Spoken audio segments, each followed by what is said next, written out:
दोस्तों नमस्कार। आज के पाठ दर्पण दर्पण एक बहुत ही इम्पोर्टेंट चैप्टर है और यह चैप्टर मैट्रिक के एग्जाम्स में इससे रिलेटेड क्वेश्चन आते हैं और जितने भी बहुत सारे कंपटीशन जो होते हैं उसमें से एक दो प्रश्न इससे ज़रूर होते हैं। तो सबसे पहले साइंस का एक महत्वपूर्ण चैप्टर दर्पण देख लिया जाए। सबसे पहले दर्पण किसे कहते हैं? तो जिसका एक सतह परावर्तक हो और दूसरी सतह पर पॉलिश या कलई किया हुआ हो। तो जिसका एक सतह परावर्तक हो तथा दूसरी सतह पर पॉलिश या कलई किया हुआ हो उसे दर्पण कहते हैं।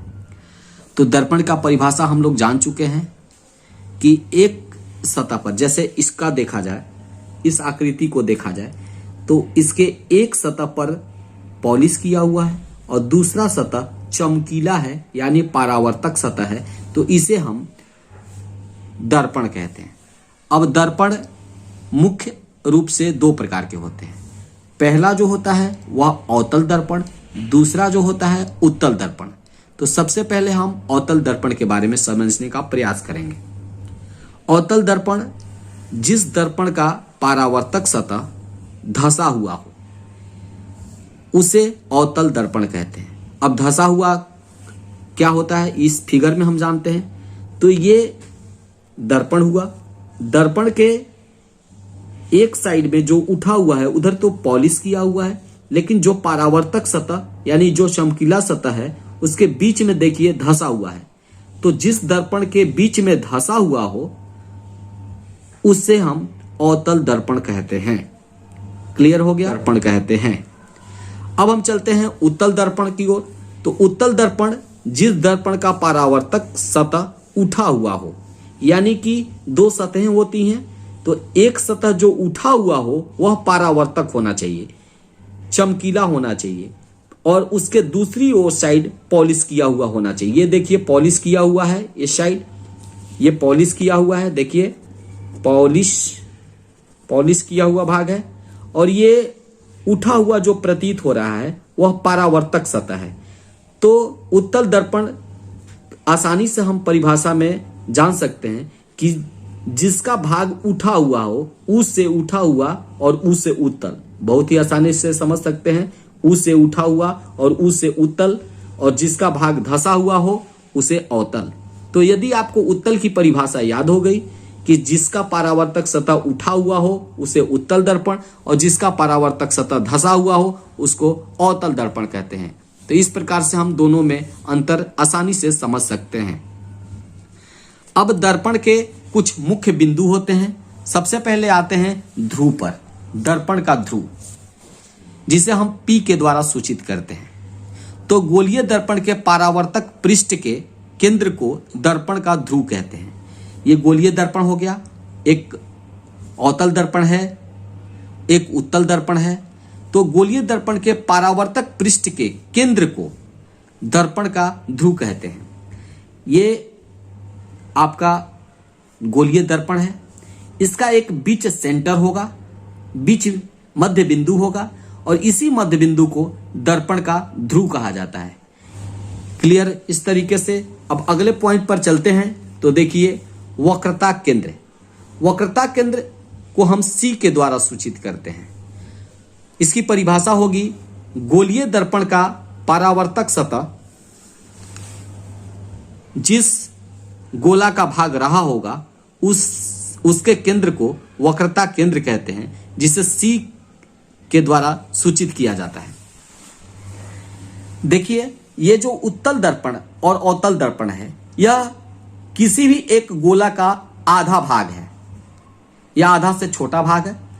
तो इसे यदि गोलाकार रूप धारण कराया जाए तो इसका एक केंद्र मिलेगा और इसी केंद्र को इस दर्पण का केंद्र कहा जाता है, वक्रता केंद्र कहा जाता है।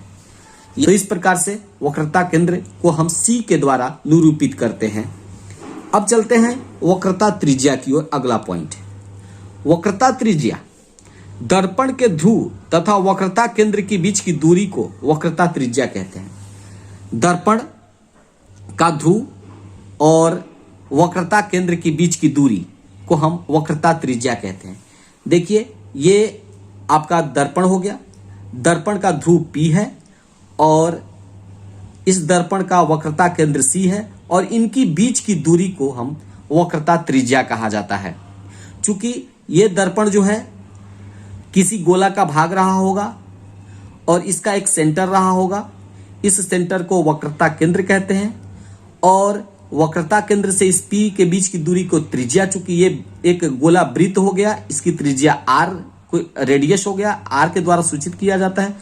तो इस प्रकार से केंद्र और ध्रुव के बीच की दूरी को वक्रता त्रिज्या कहा जाता है, जिसे हम PC बराबर R के द्वारा निरूपित कर सकते हैं। ये PC बराबर R के द्वारा निरूपित किया जा सकता है।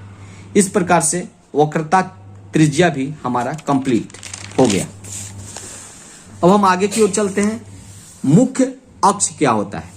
मुख्य अक्ष तो दर्पण के ध्रुव और वक्रता त्रिज्या से गुजरने वाली काल्पनिक रेखा को मुख्य अक्ष कहा जाता है।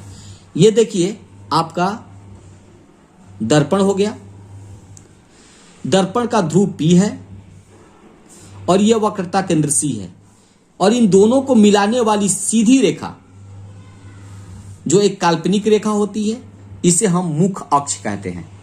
तो मुख्य अक्ष कंप्लीट हो गया कि P से यानी दर्पण के ध्रुव से वक्रता केंद्र को मिलाने वाली जो सीधी रेखा काल्पनिक रेखा जाती है उसे हम मुख्य अक्ष कहते हैं। दर्पण के अब अंतिम बिंदु मुख्य फोकस क्या होता है, इसे हम समझने का प्रयास करेंगे।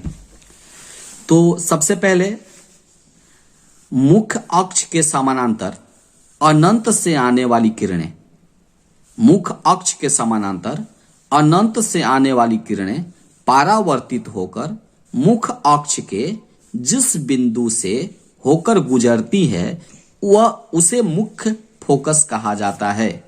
यानी कि यदि इस फिगर को देखा जाए तो इस दर्पण में अनंत से आने वाली जो किरणें हैं ये परावर्तक से टकराकर परावर्तित होकर इस मुख्य अक्ष के जिस बिंदु पर मिलती हैं इसी बिंदु को मुख्य फोकस कहा जाता है, जिसे F के द्वारा सूचित किया जाता है। तो इस तरीके से आप लोग जान गए होंगे कि अनंत से जो किरणें आती हैं और परावर्तित होने के बाद वह मुख्य अक्ष के जिस बिंदु पर मिलती हैं उसे मुख्य फोकस कहा जाता है। यदि हमारा वीडियो पसंद आए तो प्लीज इसे सब्सक्राइब करें, शेयर करें और लाइक करना ना भूलें। धन्यवाद।